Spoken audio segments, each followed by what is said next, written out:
Caminhando com Cristo, nossa reflexão para esta quarta-feira, Atos dos Apóstolos, capítulo 5. Aí começa com a história de Ananias e Safira, né?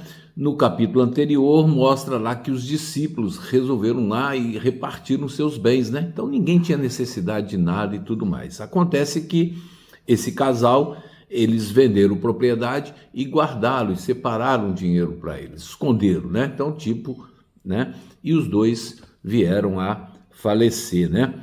E Ananias, ouvindo essas palavras, caiu e entregou o espírito, ou seja, morreu, né? Porque eles tinham mencionado lá, guardando-a não ficava para ti, né? Então, por que assumiu o compromisso, certo? Então, é uma história interessante.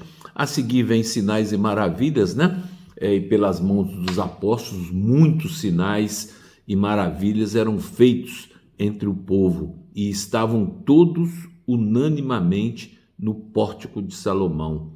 Quanto aos outros, nenhum homem ousava juntar-se com eles, mas o povo tinha-os em grande estima, e muito mais crentes no Senhor eram acrescentados, multidões de homens e mulheres, né? Depois começa a perseguição dos apóstolos, né? Então, levantando-se o sumo sacerdote e todos que estavam com ele, que eram da seita dos saduceus, encheram-se de indignação e lançaram suas mãos nos apóstolos e os puseram na prisão pública, né? Isso é muito interessante. Mas eu gosto muito, como o nosso tempo é curto, de fazer uma reflexão sobre alguns versículos específicos aqui do capítulo 5, né? O primeiro lá no verso 29, né? Então Pedro e os outros apóstolos responderam e disseram: devemos antes obedecer a Deus do que aos homens? O Deus de nossos pais ressuscitou a Jesus, ao qual vós matastes, pendurando no madeiro. A este Deus exaltou com a sua destra para ser príncipe e salvador, para dar arrependimento a Israel e perdão dos pecados. A voz da associação, a voz da liderança, a voz, enfim, não está acima da voz de Deus. Em qualquer lugar que você esteja, a voz de Deus tem que ser predominante. Se você está numa associação religiosa, numa igreja, tem um grupo pastoral, tem um padre, o que o padre falou não pode estar acima da lei de Deus, não pode estar acima do que Jesus disse. Você não pode obedecer em contrapartida ao que Deus disse, né?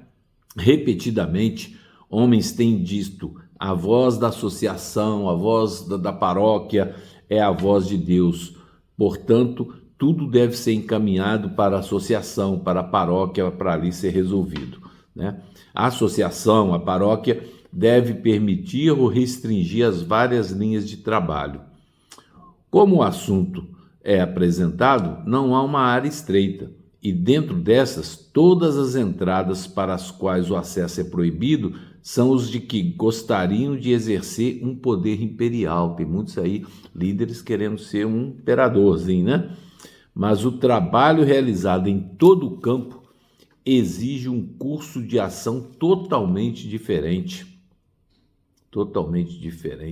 daquele fundamento que foi estabelecido no passado, né? Não devemos perguntar qual é a prática dos homens, o que é tradição dos homens. Não é isso que nós devemos perguntar. Ou qual é esse costume dos homens. Não é isso que a pergunta não é essa. Não devemos perguntar como devo agir para obter a aprovação de homens. Está preocupado com a aprovação do seu vizinho, da sua... Não, você não tem que estar preocupado com isso. Ou o que o mundo tolerará. O que eu fizer, o que é tolerável, o que não é. Não é isso a pergunta. A questão de intenso interesse para toda alma é: o que Deus disse? O que Deus disse? Devemos ler sua palavra e obedecê-la, não desviando nem um pouco dos seus requisitos, mas agindo independentemente das tradições e jurisdições humanas, né?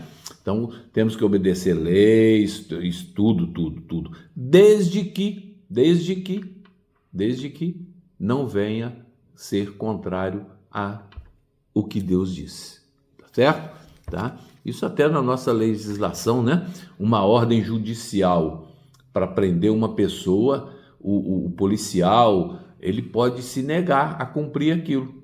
Porque se a ordem é ilegal, ele tem o dever, o direito de falar, eu não vou obedecer, porque isso é ilegal, tá certo? Tá? Muitos casos aconteceram nos Estados Unidos na época da pandemia, para ser mais recente, tá?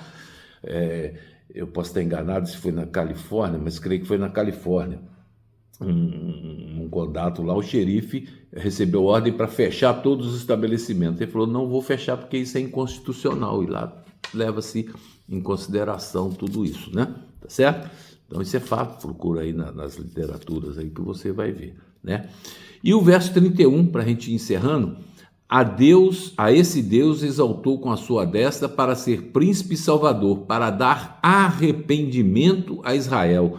Quem dá arrependimento? É Cristo. Nós somos tão vulneráveis, tão incapazes de nada fazer, que nem nos arrepender nós podemos fazer se não for através de Cristo, tá? O arrependimento é um dom de Cristo, assim como a fé é um dom de Cristo, tanto quanto o perdão também o é, e não pode ser encontrado no coração em que Jesus não tem operado. Então, se Jesus não estiver operando no nosso coração, eu não consigo sequer me arrepender dos meus erros. Posso até reconhecer o erro, mas não consigo me arrepender, que é arrependimento diferente de remorso, né? Não podemos nos arrepender sem o Espírito de Cristo para despertar a consciência, nem podemos ser perdoados sem Cristo. Cristo atrai o pecador pela expressão de seu amor na cruz, e isso suaviza o coração, impressiona a mente e inspira contrição e arrependimento da alma. Glória a Deus por isso. Então, meu irmão, até para arrepender você depende do Espírito Santo de Deus. E onde é que você vai encontrar isso? Buscando ao Salvador, e um dos passos é estudar a palavra de Deus, entregar a tua vida a Deus. Que Deus tenha misericórdia de nós, que possamos ter um dia abençoado na sua presença. Em nome de Jesus, amém.